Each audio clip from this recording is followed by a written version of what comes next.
let's learn about our body with a fun exercise. अस्सलाम वालेकुम प्यारे बच्चों।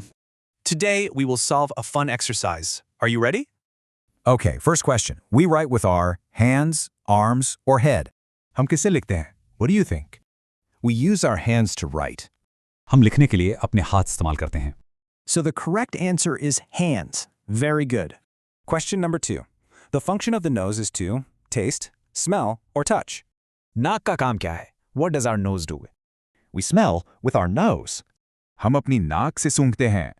The answer is smell. Shabash. Let's see, question 3. We taste and eat with it. What could it be? हम किससे चखते हैं और खाते हैं? Do we eat with our ear? No. Do we eat with our mouth? Yes! We use our mouth. You are so clever. Okay, number 4. Our sense of touch tells us if something is hot or cold.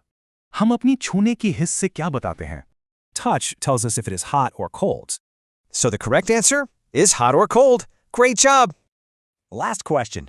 We use our legs to write, eat, or walk. हम अपनी टांगें किस लिए इस्तेमाल करते हैं? That's right. We use our legs to walk. You did it! You did a great job today. See you next time. Allah Hafiz.